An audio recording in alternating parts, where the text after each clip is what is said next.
From the very beginning, we have always sought to reach out to one another, and storytellers found a new forum for personal expression. Wondrous new tools will help us learn to bridge the gaps between us.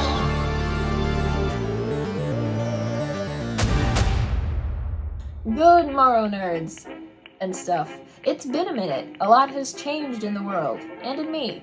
Hi. It has been a wild 6 months. There is this weird duality of feeling like there is more to do than has ever needed doing in my entire life, but also having most of normal life put completely on pause because of this pandemic. So that's tearing me apart a little bit. I am lucky enough because of your support here and through TikTok on things like Patreon and Ko-fi that my ability to create certain types of content has pretty much been sustained. In fact, while I have been absent from YouTube for reasons that I am about to clarify, I have been making actually more content than ever, more consistently than ever, during these past few months on TikTok. I just feel like storytelling is important in times like these, at least it has been for me. I've also had quite a lot of time to myself because of quarantine, and truly to myself, without any pressure or expectation that I should be doing anything other than what I'm doing. And that gave me some time to actually slow down, process some things that have happened to me these past few years and, during the course of my whole life. And during that time, among other things, with the help of therapists, doctors, and friends, I have discovered that despite the body I was born into, what lives in here is not a girl. For my whole life, I thought that I had body dysmorphia. Because of what I do, I look at myself a lot. I photograph myself, paint myself, draw myself. I spend hours in front of the mirror putting on SFX makeup. But as weird as it might sound, no matter how much I looked at myself, I could never independently, in my mind, conceptualize what the fuck I look like. I could never accurately tell what size I was. I couldn't really tell what face shape I had. One day my eyes would feel teeny tiny, and the next day they would seem huge and buggy. One day my nose would feel super cute, and the next day it would feel like David Tennant and the Wicked Witch of the West had a child that they didn't talk about. Every single photograph of myself was absolutely baffling to me. I changed the shape of my spine over the course of a decade in an attempt to try and hide my chest because I didn't want to appear bulky. I mostly wore skirts and never pants because I was consumed with the idea that my hips and thighs were huge, no matter what size I was. In other words, places where estrogen causes you to store fat. Some of you may see where I'm going with this. When I'm left to my own devices, I don't eat much. Food just isn't a huge motivator for me. I have ADHD, possibly undiagnosed dyspraxia or ASD, basically whatever Newt Scamander has. I'm pretty sure that's what's going on in here. Anyway, I forget to eat a lot as a result of that. And from the outside, the combination of these things, the body issues and just the complete indifference to food, looks like a teenage girl with body dysmorphia and disordered eating. It was the explanation available in my world at the time, and I just accepted it. But really, I had always felt completely just disconnected from my body.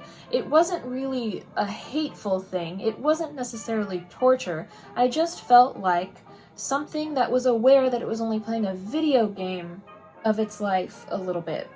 I felt like a ghost piloting a robot rather than a person with parts of themselves that they dislike, if that makes sense. I hope it does, because that's the best I got. So I spent my formative years dressing like a confused wizard.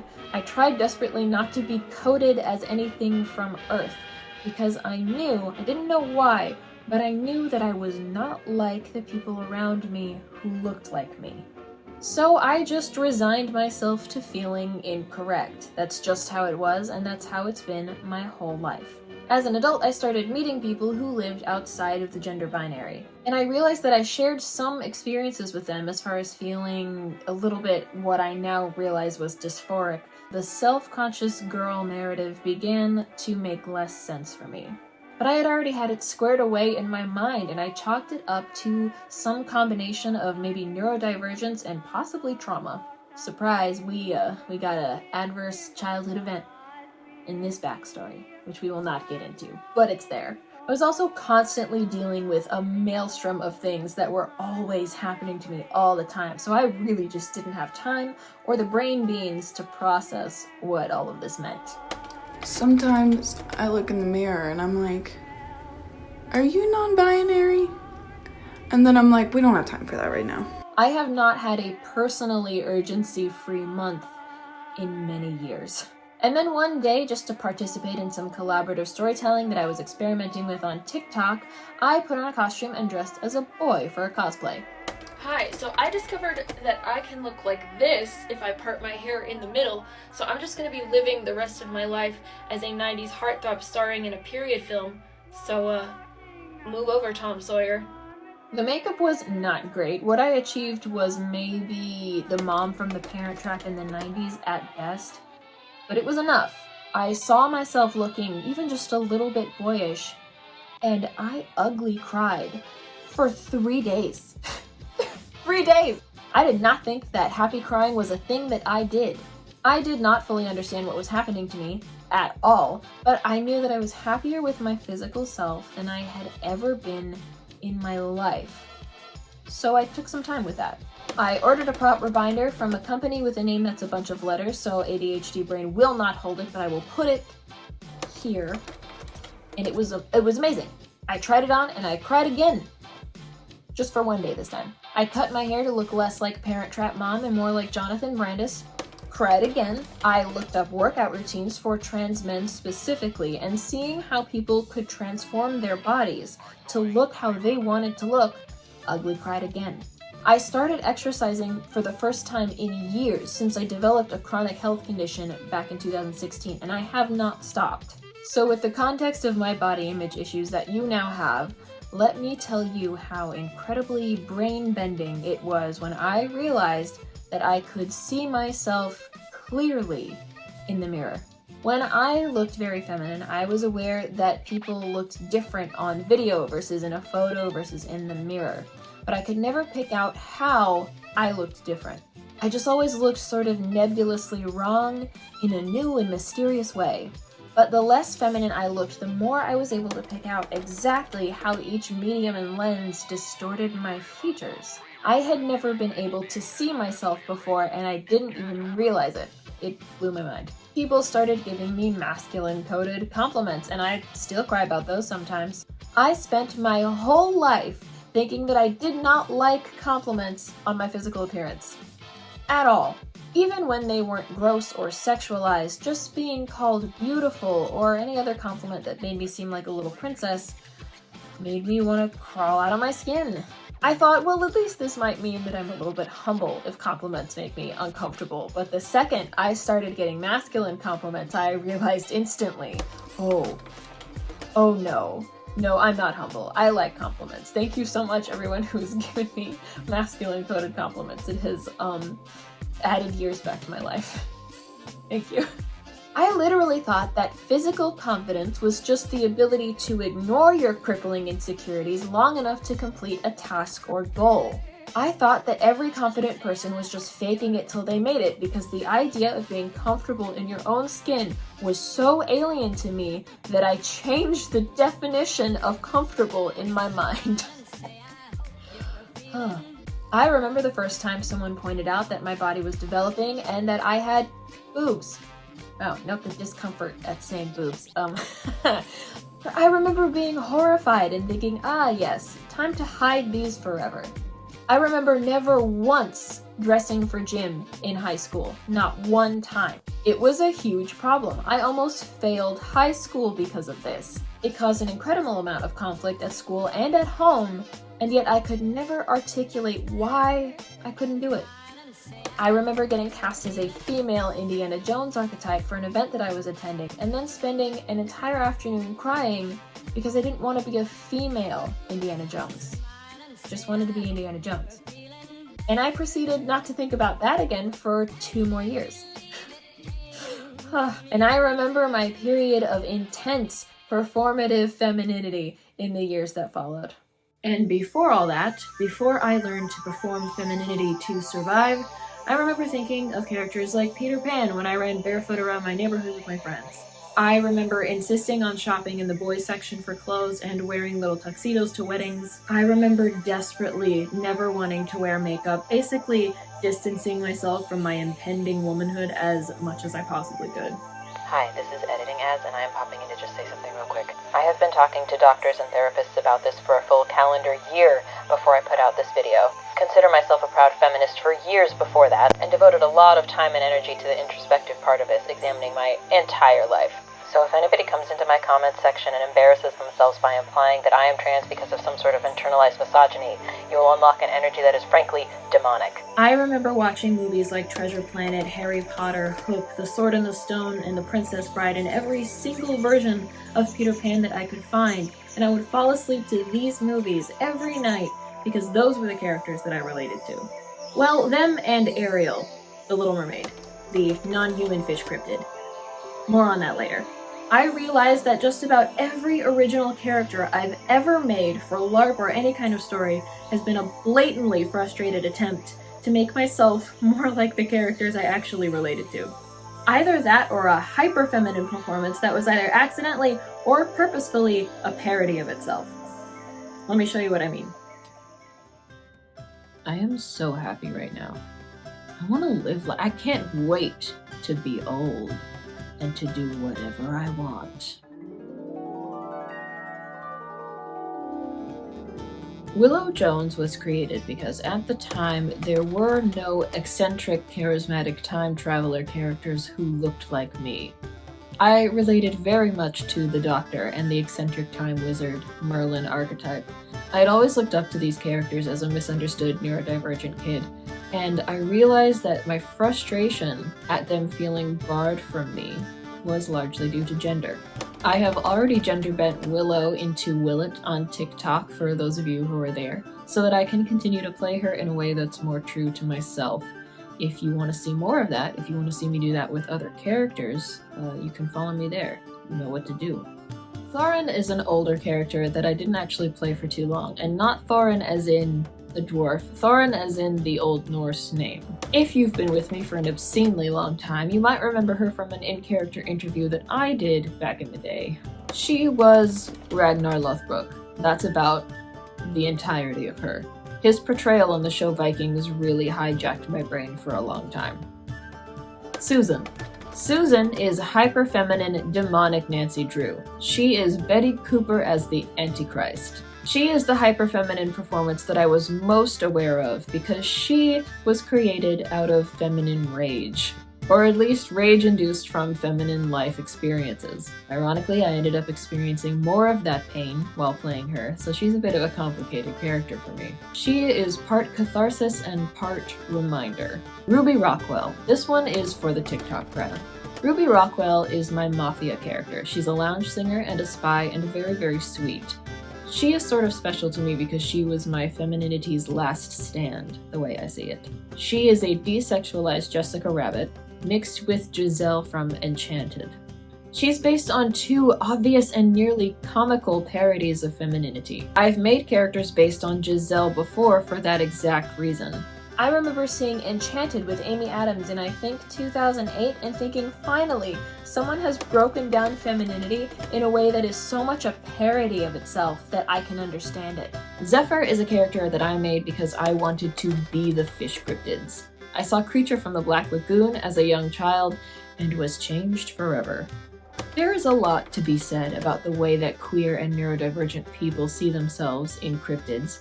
Mine happened to be the dinosaur fishmen. Petra, my first ever LARP character, the one who started it all, she was very obviously Peter Pan, and I was never shy about that. Peter Pan is a character that I've had living in my brain rent-free for my entire life, for many reasons. I do believe that he has ADHD, and it is impossible to change my mind. I've actually been thinking about doing an entire video essay on just that, but I think that that might be the kind of thing that literally nobody needs but me. But maybe not. I don't know, let me know. Point is, there's absolutely more at work with the Peter Pan character in particular than the gender issue, but it's still very relevant. I have issues with age, and that's partly rooted in neurodivergence and the ableist attitudes towards what makes an adult, and the fact that every time I talk about mine, it gets met with raging ableism. Just, But part of the appeal of Peter Pan and being untouched by adulthood for me also has to do with the fact that when you go through puberty, you get your period, and that is called becoming a woman. And I hated that for me. It was devastating. I knew exactly what it meant and what was going on. I had books, I had done the research, but I was so distressed at the concept of it that I kept it a secret for a full year. I told nobody for a year. I spent a full year actively hiding it and pretending that it simply did not happen. And I never did have that talk with anyone. I was just one day more open about needing supplies. I still try to ignore my boobs, which has, by the way, been unsuccessful, and I'm saving for top surgery, and if you'd like to help me with that, there are links in my description. Thank you very much. I'm done talking about that now. Whew, okay. Anyways, Petra. I was never shy about the fact that she is just a gender-bent Peter Pan. That was her whole purpose. Petra was incredibly important to me. I got this tattoo for her. I'll put a picture of it up. I very smartly got a tattoo that only I'm able to look at straight, so. And as I have spoken about on this channel before, that character helped me with multiple types of anxieties that were quite frankly ruining my life at the time. Petra was one of the most comfortable LARP characters I have played to this day. That is, live LARP characters I've played to this day. And I think that had to do with the fact that, for multiple reasons, she was not treated with the traditional trappings of femininity in almost any way. I made her very asexual and sort of carefree, so she just got to exist. So this is where I've been, processing everything that's been going on in the world, processing the whirlwind of things that have happened to me personally in the last few years, and this. I've been posting characters and storylines on TikTok like I've been possessed, but I wanted to give my real out-of-character self some privacy. And I have used the time. I've joked that I've made bothering medical professionals my quarantine hobby, but I've been speaking with doctors and therapists about this for a while. I have told my immediate family, surprise, extended family, hi, I have started testosterone. I have made shirt designs that I am selling to fund my own top surgery. Once my own needs are met, I will be giving profits from these designs to other people in need of transitional, gender-affirming surgeries. I am wearing a binder and have taped my boobs down for this and every video. The back hurts. I'm actually about 75% of the way to the top surgery goal, which is wild. I'm in the home stretch. Pronouns right now are officially they, them. That will probably change as I do. At the moment, I think the best label for me is transmasculine. Nothing is set in stone, obviously, but there is a Googleable term for some context. So what does this mean? Does this mean that I'm back? It means that I'm here. For now, I'll continue to post on TikTok most regularly because it is a perfect media type for my ADHD brain. That way I can come here with things that I've spent more time on that I can be really proud of, as opposed to just trying to churn out as much work as possible to please an inscrutable and often unfriendly algorithm. If you want to follow the whole squad and keep up with this wild nerd circle, there is of course always going to be Momo and Kaza, Hagen Dice, Uh-Oh Burns, but there are also some new faces that I think you should look out for. If you'd like to follow me and keep up with what I'm doing across the multiverse, here are some people that you should be following. They are my friends, collaborators, co-conspirators, and otherwise. And you can expect to see me either in their work or over on their channels and socials supporting it. I know that I have spoken often about mental health issues and emotional safety and advocated for those things, and because of that I want to say that I do not feel that I can answer any questions outside of my own personal experience right now. I have spent all of this time translating and processing my own experience. I really do not feel qualified to give guidance to anyone else. I really don't want to mess that up. So for now, just take this as another facet of who I am, something that will be informing my work and my relationships in the future, and something that has made me happier than I have ever been with myself in my life. And that's all I have for you this episode, nerds. Thank you so much for watching. If you like what I do and you want to support it, there will be support links in the description of this video. Patreon keeps artists alive in a capitalist hellscape, and I cannot thank you enough for your support there. If you want to see the people I'm hanging out with, you can follow the people I mentioned before. They will also all be in the description of this video. Every single one of them is worth keeping an eye on. In fact, if you go to these new friends' channels and say hello for me, that would be super cute. It's been so long that I forgot what I say at the end of my videos, but I'm very grateful for you all, and thank you for being patient with me during this journey. Hi, I want everyone to know that I cut my hair like a 90s boy, and I love it.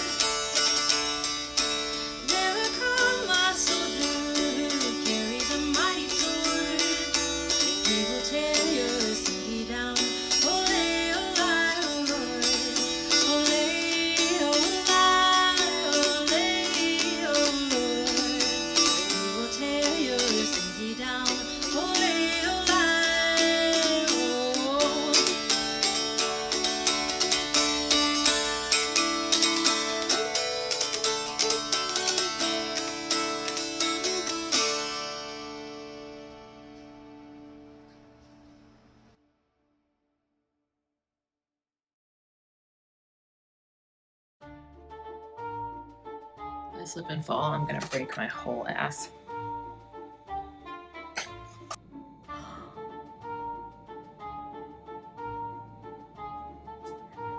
I care about them very much, and you can expect to see my face all over them.